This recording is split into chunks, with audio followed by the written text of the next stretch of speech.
Ini dia kunci kesuksesan Hitler pada awal Perang Dunia Kedua.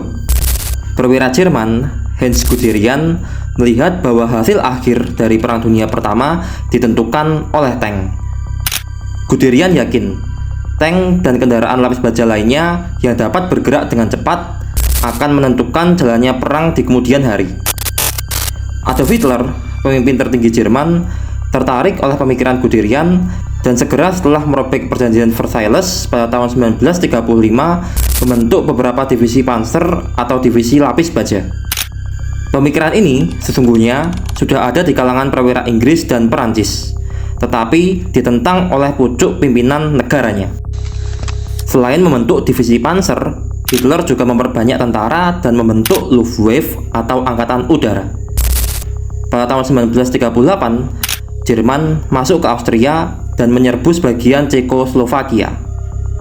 Tahun berikutnya berhasil menduduki seluruh Cekoslovakia. Inggris dan Perancis belum merespon keras tindakan agresi ini. Ini membangkitkan semangat Hitler untuk melanjutkan agresinya. Maksud berikutnya adalah Polandia. Untuk memuluskan agresinya ke Polandia, Hitler melakukan perjanjian rahasia tidak saling menyerang dengan Stalin, pimpinan tertinggi Uni Soviet. Pada tanggal 1 September tahun 1939, pagi buta, tentara Jerman menyerbu melintasi perbatasan Polandia tanpa pernyataan perang. Serangan didahului dari udara oleh Luftwaffe untuk merebut superioritas udara dengan menghancurkan ratusan pesawat Polandia yang masih terparkir. Jaringan dan pusat mobilisasi tentara Polandia dihujani oleh bom. Setelah dilumpuhkan, menerjanglah pasukan bermotor Jerman jauh ke dalam wilayah Polandia. Jerman melakukan gerakan kakak tua, yaitu gerakan jepitan raksasa dengan memperkuat sayap kiri dan sayap kanan Jerman yang menerobos barisan pertahanan Polandia yang lemah. Dalam waktu 17 hari, Jerman berhasil mengurung hampir seluruh tentara Polandia. Perang di Polandia ini bukan ditentukan oleh jumlah, melainkan kecepatan Luftwaffe dan pasukan lapis baja yang solid. Dunia kini berkenalan dengan suatu bentuk perang modern, perang kilat mekanis atau blitzkrieg yang berdasarkan dua unsur, kecepatan dan pendadakan. Istilah blitzkrieg atau perang kilat kemudian dikenal sesudah agresi ke Polandia. Ini adalah hasil uji teori Hans Guderian yang sebelumnya pernah ditolak, tetapi berhasil meraih kesuksesan yang gemilang di Polandia. Menurut Guderian, tank jangan diperuntukkan sebagai bantuan bagi infanteri semata, melainkan sebagai pasukan yang otonom yang bisa melakukan ofensif. Tank harus dipusatkan kekuatannya dan sebagai bagian integral dari sistem persenjataan modern harus didukung oleh infanteri dan angkatan udara dalam menuju sasaran. Keberhasilan ini berlanjut dalam perang melawan Inggris dan Perancis. Setelah agresi Jerman di Polandia, Inggris menyatakan perang terhadap Jerman diikuti oleh Perancis. Salah seorang jenderal Perancis, Charles de Gaulle, sebenarnya mempunyai teori yang sama dengan Guderian.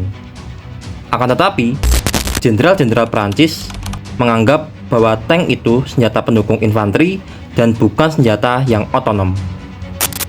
Baik jenderal Perancis maupun Inggris masih menganggap bahwa pasukan berkuda lebih penting dari tank. Pemikiran yang konservatif ini membawa petaka pada awal Perang Dunia Kedua bagi Inggris dan Perancis.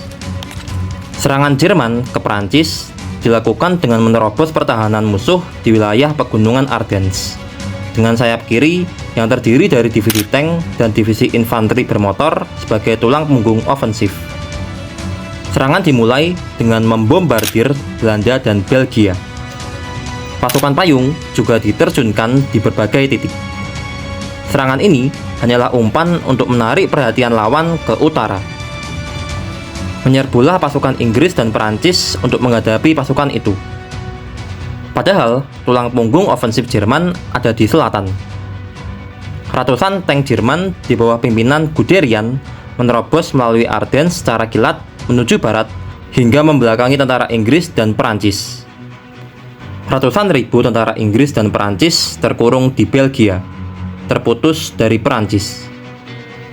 Dalam keadaan terdesak, mereka berkumpul di pelabuhan Dunkirk dan mengungsi ke Inggris dalam sebuah operasi penyelamatan yang spektakuler. Kemenangan yang gilang gemilang dan kesuksesan Hitler pada awal Perang Dunia Kedua adalah hasil pelaksanaan yang cemerlang dari Blitzkrieg atau perang kilat modern. Kekalahan sekutu pada awal perang tidak lepas dari pemikiran konservatif dari jenderal-jenderal tua dan kolot yang tidak menerima pemikiran-pemikiran baru berdasarkan perkembangan teknologi dan bersikukuh pada cara-cara lama yang telah usang. Nah, menurut kalian gimana? Silahkan drop di kolom komentar dan terima kasih.